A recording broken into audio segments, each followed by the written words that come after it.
ಸರ್ಕಾರದಿಂದ ಸಿಗುವಂತ ಸವಲತ್ತು ಸರಿಯಾಗಿ ಸಿಗ್ತಿಲ್ವಾ ಹೇಗೆ? ಸರ್ಕಾರದಿಂದ ಸವಲತ್ತು ಕೊಡೋದು ಯಾರು ಕೊಡ್ತಾರೆ ಅಂತ ಅಂದ್ರೆ ತುಂಬಾ ವರ್ಷ ಸರ್ವಿಸ್ ಮಾಡಿರ್ಬೇಕು ಕಂಪನಿಯಲ್ಲಿ ಕಲಾವಿದ್ರು, ಅದ್ರಲ್ಲೇ ನಮ್ ಜೀವನ ಕಳೆದಿರ್ಬೇಕು, ಏಜ್ ಆಗಿರುತ್ತೆ. ಅಂತವ್ರನ್ನ ಗುರುತಿಸಿ ಪ್ರಶಸ್ತಿ ಅನ್ನೋದು ಕೊಡ್ತಾರೆ. ಪ್ರಶಸ್ತಿ ಜೊತೆಲಿ ಸ್ವಲ್ಪ ದುಡ್ಡು ಕೊಡ್ತಾರೆ. ಅವಾಗ ನನಗ್ ಕೊಡೋ ಟೈಮ್ ನಲ್ಲಿ 5,000 ಇತ್ತು, ಈಗ 25,000 ಮಾಡಿದ್ದಾರೆ, ಕೊಡ್ತಾರೆ. ಆದ್ರೆ ಆಮೇಲೆ ಏಜ್ ಆಗಿದೆ ಅಂತ ಗೊತ್ತಾದ್ಮೇಲೆ ಅವ್ರಿಗೆ ಪೆನ್ಷನ್ ಅಂತ ಕೊಡ್ತಾರೆ. 2,500 ಏನೋ ಕೊಡ್ತಾರೆ. ಮೊದ್ಲು ಫಸ್ಟ್ ಶುರು ಆದಾಗ 2,000 250 ಕೊಡ್ತಿದ್ರು ಶುರುನಲ್ಲಿ. ಈಗೀಗ ಜಾಸ್ತಿ ಮಾಡ್ತಾ ಮಾಡ್ತಾ 2,500 ಕೊಡ. ಅದಕ್ಕೂ ಸಾಕಷ್ಟು ನಿಯಮಗಳು ಹಾಕಿರ್ತಾರಮ್ಮ. ಅದೇ ನಮ್ಗೆ ಬೇಜಾರಾಗಿರೋದು ಏನು ಅಂತ ಅಂದ್ರೆ ಗೌರ್ಮೆಂಟ್ ನವ್ರು ನಾವ್ ಹೇಳ್ಬೇಕಂತಂದ್ರೆ, ಇಲ್ಲ ಒಂದು ವೃದ್ಧಾಶ್ರಮ ತೆಗೆದು ಬಿಡ್ರಿ ಕಲಾವಿದರಿಗೆ ಅಷ್ಟೇ, ಅಲ್ಲಿ ಹೋಗ್ಬಿಟ್ಟು ಇದ್ ಬಿಡ್ತಾರೆ. ನಾನು ಹೇಳುದು 60-65 ವರ್ಷ ಆದವ್ರಿಗೆ, ಯಾರು ಇಲ್ಲ ನೋಡ್ಕೊಳ್ಳೋರು ಅನ್ನೋರ್ಗೆ ನಾವು ಪೆನ್ಷನ್ ಕೊಡಲ್ಲ, ನಿಮ್ಮನ್ನ ಸಾಕ್ತಿವಿ, ನೀವು ಬಂದು ಅಲ್ಲಿ ವೃದ್ಧಾಶ್ರಮದಲ್ಲಿ ಇರ್ರಿ ಅಂತ ಹೇಳ್ಬಿಟ್ರೆ, ನಾವು ಯಾರು ಇರ್ಲಾರ್ದವ್ರು ಹೋಗಲ್ಲಿ ಇರ್ತೀವಿ, ನಮ್ಗೆ ಇರೋ ತನಕ ಒಂದಿಡಿ ಅನ್ನ ಹಾಕ್ರಿ, ಸತ್ ಮೇಲೆ ಒಂದಿಡಿ ಮಣ್ಣು ಹಾಕ್ರಿ ಅಲ್ವಾ? ಅದನ್ನ ಬಿಟ್ಬಿಟ್ಟು ಈಗ ಪೆನ್ಷನ್ ನಮ್ಗೆ ತಗೋಬೇಕಂದ್ರೆ ನೀವು ಈಗ 35,000 ರೂಪಾಯಿಗೆ ಅದೇನು ಇನ್ಕಮ್ ಸರ್ಟಿಫಿಕೇಟ್ ಮಾಡಿಸ್ಕೊಂಡ್ ಬನ್ನಿ ಅಂತಾರೆ. ಇನ್ಕಮ್ ಸರ್ಟಿಫಿಕೇಟ್ ನ 35,000 ರೂಪಾಯಿಗೆ ಯಾರು ಮಾಡ್ಕೊಡ್ತಾರೆ? ಈಗ ನಾವು 75,000 70,000 ರೂಪಾಯಿ ಕೇಳಿದ್ರು ಮಾಡ್ಕೊಡ್ತಾ ಇಲ್ಲ ಅವ್ರು. ಆಗಲ್ಲ 1 ಲಕ್ಷ ಅಂತ ಹೇಳ್ತಾರೆ. ಇಲ್ಲಿ 35,000 ರೂಪಾಯಿಗಿಂತ ಜಾಸ್ತಿ ಇದ್ರೆ ನಾವು ಕೊಡಲ್ಲ ಪೆನ್ಷನ್ ಅಂತ ಹೇಳ್ತಾರೆ. ಹೆಂಗ್ ಜೀವನ ಮಾಡ್ಬೇಕು? ಬರೋ ಪೆನ್ಷನ್ ಸಹಿತ ಕಟ್ ಮಾಡ್ತಾರೆ.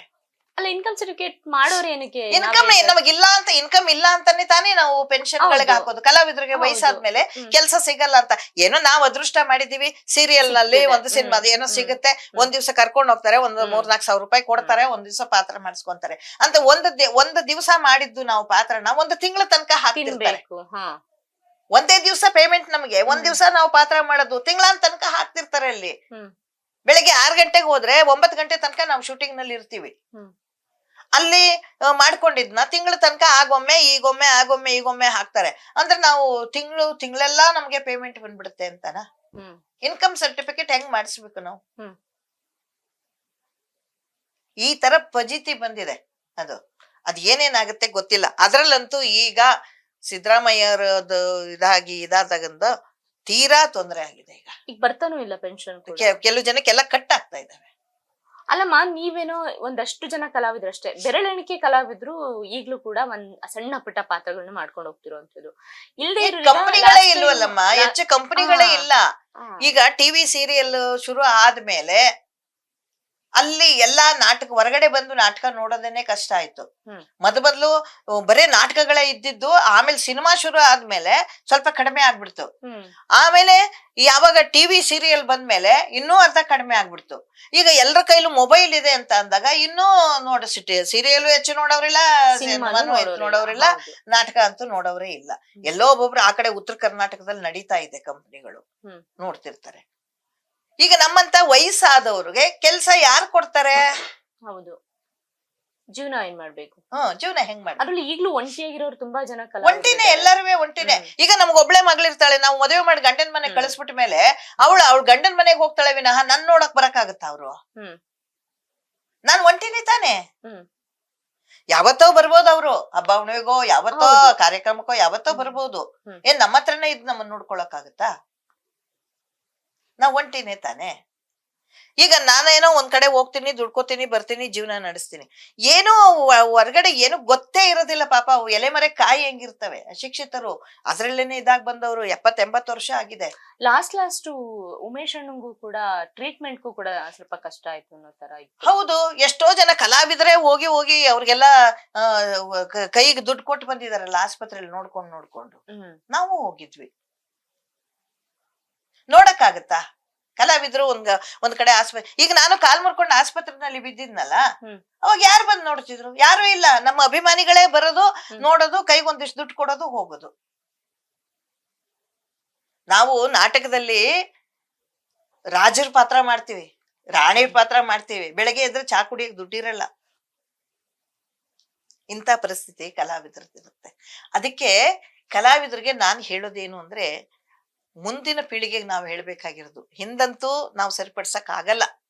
ಮುಂದೆ ಇರೋರು ತಾವು ದುಡ್ದಿದ್ರಲ್ಲಿ ಒಂದಷ್ಟನ್ನ ತೆಗೆದಿಟ್ಕೋಬೇಕು. ನಮ್ಮ ಮುಪ್ಪಿನ ಕಾಲಕ್ಕೆ ಯಾರೋ ಆಗಲ್ಲ ಹೌದು. ಅಂತೇಳಿ ಅದನ್ನ ತೆಗೆದು ನಂದಲ್ಲ ಅಂತ ತೆಗೆದು ಇಟ್ಕೋಬೇಕು. ಅದರಿಂದ ಮುಂದೆ ನಿಮ್ಗೆ ಅನುಕೂಲ ಆಗುತ್ತೆ ಜೀವನದಲ್ಲಿ.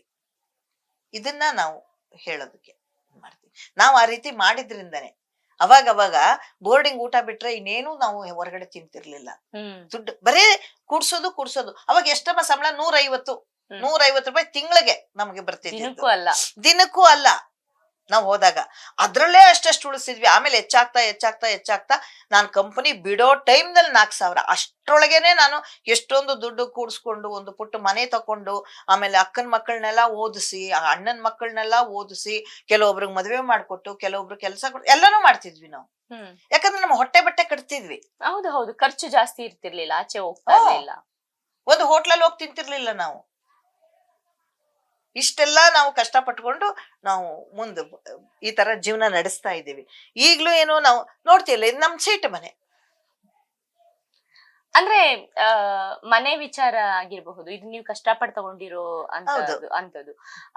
ಮನೆ ಕಟ್ಸೋದಕ್ಕೆ ಈ ತರ ಲೋನ್ಗಳು ಆ ತರದ್ದೆಲ್ಲ ಕಲಾವಿದ್ರಿಗೆ ನಮ್ಗೆ ವಯಸ್ಸಾದವ್ರಿಗೆ ಯಾರು ಕೊಡ್ತಾರೆ ಲೋನು?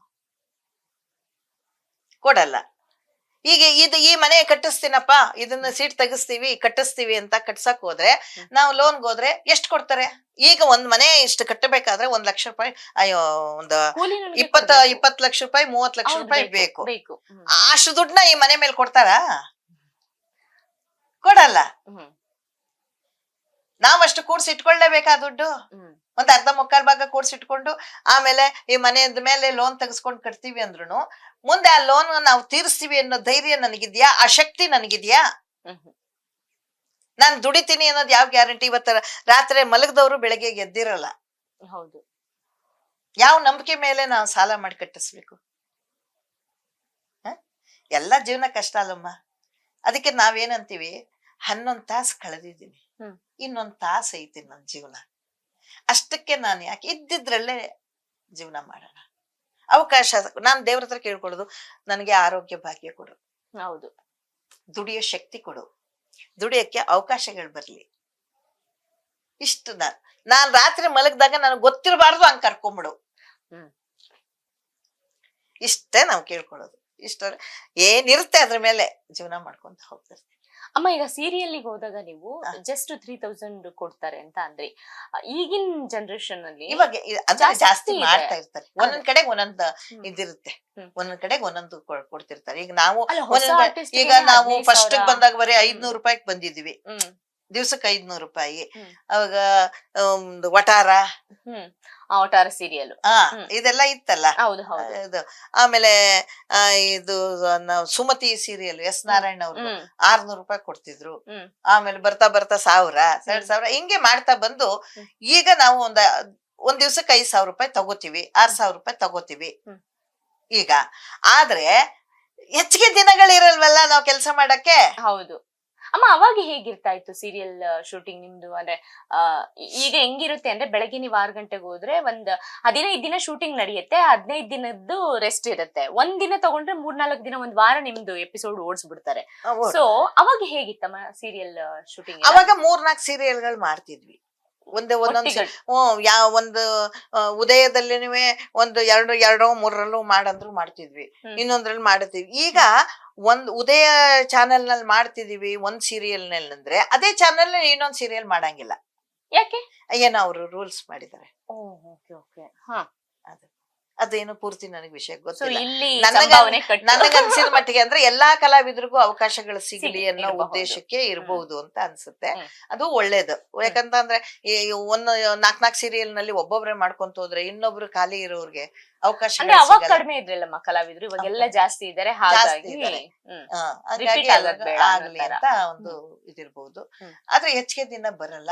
ಆಮೇಲೆ ಈಗಿನ ರೇಟ್ಗಳಲ್ಲಿ ಎಷ್ಟು ಕಷ್ಟ ಆಗ್ತದಲ್ವಾ, ಎಷ್ಟಿದ್ರು ಸಾಲಲ್ಲ. ಹೌದು ಅಲ್ವಾ? ಈಗೇನೋ ನಮ್ಗೇನೋ ಒಂದು ಸ್ವಂತ ಮನೆ ಇದೆ, ಓಕೆ, ಮನೆ ಒಂದಿದ್ದು ಮಾತ್ರಕ್ಕೆ ನನ್ ಜೀವನ ನಡೆಯುತ್ತಾ? ನೀರಿನ ಬಿಲ್ ಕಟ್ಬೇಕು, ಲೈಟ್ ಬಿಲ್ ಕಟ್ಬೇಕು, ಒಂದ ಅಡಿಗೆಗೆ ಸಾಮಾನುಗಳು ತರಬೇಕು, ಎಲ್ಲದಕ್ಕೂ ಎಷ್ಟೊಂದು ರೇಟ್ ಆಗಿದಾವಲ್ಲ. ನಿಮ್ಗೆ ಒಂದಿನದ ಏನು ಸೀರಿಯಲ್ದು ಪೇಮೆಂಟ್ ಬರುತ್ತಲ್ಲ, ಆ ಪೇಮೆಂಟ್ ತಗೊಂಡು ನೀವ್ ಒಂದ್ಸಲಿ ಅಡ್ಗೆ ಮನೆ ಐಟಮ್ ತರದಕ್ ಹೋದ್ರೇನೆ ಅದನ್ನ ಡಬಲ್ ಖರ್ಚಾಗಿ ಹೋಗ್ಬಿಟ್ಟಿರುತ್ತೆ. ಆಗೋಗಿರುತ್ತಲ್ವಾ. ಹ್ಮ್ ಹಂಗೆ ಹ್ಮ್. ಅದಕ್ಕೆ ಮತ್ತೆ ಅಷ್ಟ್ರಲ್ಲೇ ಇರಲ್ವಲ್ಲಮ್ಮ, ನಮ್ಗೆ ಆಸ್ಪತ್ರೆಗೆ ಒಂದ್ಸಲ ಆಸ್ಪತ್ರೆಗೆ ಹೋಗಿ ತೋರ್ಸಕ್ ಹೋದ್ರೆ ಹ್ಮ್. ನಮ್ಗೆ ಎಷ್ಟು ಬಿಲ್ ಬರುತ್ತೆ, ಹ್ಮ್ ಮೆಡಿಸಿನ್ ಎಷ್ಟಿರುತ್ತೆ, ಹ್ಮ್. ಅದೆಲ್ಲ ಆಗ್ಬೇಕಲ್ಲ. ಅಮ್ಮ ಅದಕ್ಕೆ ಪೆನ್ಷನ್ ಈಗ ಅದನ್ನ ತಂದ್ಕೊಡಿ, ಆಧಾರ್ ಕಾರ್ಡ್ ತಂದ್ಕೊಡಿ, ಇದನ್ನ ತಂದ್ಕೊಡಿ, ವೋಟರ್ ಐಡಿ, ಇದು ಅವು ಇವು ಇವೆಲ್ಲಾನು ನೀವು ಕೇಳೋದಕ್ಕಿಂತ ಹ್ಮ್ ನಮ್ಮ ಸರ್ವಿಸು, ನಾವು ಕಲಾವಿದ್ರು ಅಂತ ಎಲ್ಲ ಗೊತ್ತಾದ್ಮೇಲೆ ಅಂತ ಏಜ್ ಆದವ್ರಿಗೆ ಒಂದು ವೃದ್ಧಾಶ್ರಮ ಮಾಡ್ಬಿಟ್ರೆ ಹೋಗಿ 2 ಹೊತ್ತು ನೀವು ಹಾಕಿ ತಿನ್ಕೊಂಡು ನಾವು ಆರಾಮಿರ್ತೀವಿ. ನಿಮ್ ದುಡ್ಡು ಬೇಡ, ನಿಮ್ದೇನು ಬೇಡ. ನೀವು ನಿಮ್ಮ ಜಮಾನ್ದವ್ರನ್ನ ಭೇಟಿ ಆಗ್ತಾ ಇರ್ತೀರಮ್ಮ ಕಲಾವಿದ್ರು? ಆಗಿರ್ತೀನಿ. ಯಾರ್ಯಾರ್ನ? ನಾನು ನನ್ನ ದುಡಿಮೆನಲ್ಲೇನೆ ಹ. ಅಷ್ಟೋ ಇಷ್ಟೋ ಉಳಿಸಿ ಮಾಡಿ ಹ್ಮ್. ಹಳೆ ಕಲಾವಿದರಿಗೆ ಹ್ಮ್. ಎಲೆ ಮರೆ ಕಾಯಿ ಅಂತಿರೋರ್ನೆಲ್ಲ ಕೆಲವೊಬ್ಬರನ್ನ, ಎಲ್ಲಾರ್ಗು ಮಾಡಕ್ಕಂತೂ ನಮ್ಗ ಆಗಲ್ಲ ಅಲ್ವಾ.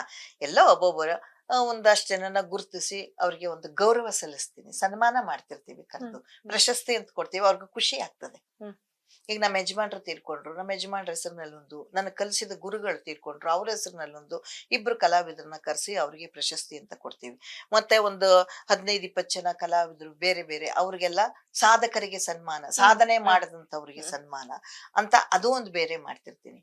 ಆಮೇಲೆ ಈಗ ನಾನು ಹೆಚ್ಚು ಓದ್ಲಿಲ್ಲ, ಹ್ಮ್. ಬರೀ ಕನ್ನಡ 3ನೇ ಕ್ಲಾಸು ಗೌರ್ಮೆಂಟ್ ಸ್ಕೂಲ್ ನಲ್ಲಿ ಓದಿದ್ದು. ಹ್ಮ್. ಈ ಗೌರ್ಮೆಂಟ್ ಸ್ಕೂಲ್ಗಳು ಬಹಳ ಕಡಿಮೆ ಆಗ್ತಾ ಇದಾವೆ. ಮುಚ್ಚ ಗೌರ್ಮೆಂಟ್ ಹೋಗ್ತದೆ. ಸ್ಕೂಲ್ಗಳಿದ್ರೆ ಬಡ ಮಕ್ಕಳಿಗೆ ತಗೊಂಡೋಗಿ ಇಲ್ಲಿ ಹೌದು. ಸೇರಿಸ್ತಾರೆ. ಹ್ಮ್. ಆಮೇಲೆ ಈ ಶ್ರೀಮಂತರು ಅಲ್ಲಿ ಫೀಸ್ ಕಟ್ಟಿ ಕಳ್ಸದ್ ನೋಡಿ ನೋಡಿ ನಮ್ಮ ಮಕ್ಕಳು ವಿದ್ಯಾವಂತರಾಗ್ಬೇಕು ಅಂತ ಈ ಬಡವರು ಸಹಿತ ಫಸ್ಟ್ಗೆ ಏನೋ ಸಾಲ ಸೋಲ ಮಾಡಿ ತಗೊಂಡೋಗಿ ಫೀಸ್ ಕಟ್ಬಿಟ್ಟು ಸೇರಿಸ್ಬಿಡ್ತಾರೆ. ಆಮೇಲೆ ಫೀಸ್ ಕಟ್ಟೋದು ಎಷ್ಟು ಕಷ್ಟ ಆಗ್ತಿರ್ತತೆ, ಮನೆಯಲ್ಲಿ ಅದು ಇದು ಮಾರ್ಕೊಂಡು ತಗೊಂಡೋಗಿ ಫೀಸ್ ಕಟ್ಟಿ ಸೇರಿಸ್ತಾರೆ. ಗೌರ್ಮೆಂಟ್ ಸ್ಕೂಲ್ಗಳು ಉಳಿಬೇಕು ಅನ್ನೋ ಒಂದು ಉದ್ದೇಶ, ಕನ್ನಡ ಉಳಿಬೇಕು, ನಮ್ಗೆ ನಮ್ಮ ಭಾಷೆನೇ ನಮ್ಗೆ ಇಲ್ಲ ಅಂತ ಅಂದ್ರೆ ಎಷ್ಟು ಇದಾಗ್ತದಲ್ವಾ. ಕನ್ನಡ ಉಳಿಬೇಕು ಅನ್ನೋ ಉದ್ದೇಶಕ್ಕೆ ಹ್ಮ್. ಗೌರ್ಮೆಂಟ್ ಸ್ಕೂಲ್ ನಲ್ಲೇ ಓದಿರ್ಬೇಕು. ಹ್ಮ್. SSLC ನಲ್ಲಿ ಹ್ಮ್. ಕನ್ನಡ ಒಂದೇ ವಿಷಯದಲ್ಲಿ 125ಕ್ಕೆ 125 ಮಾರ್ಕ್ಸ್ ತೆಗೆದವ್ರಿಗೆ ಹ್ಮ್. ಕರೆಸಿ ಅವ್ರಿಗೆ ಪ್ರಶಸ್ತಿ ಕೊಟ್ಟು ಹ್ಮ್. ಸನ್ಮಾನ ಮಾಡ್ತೀವಿ.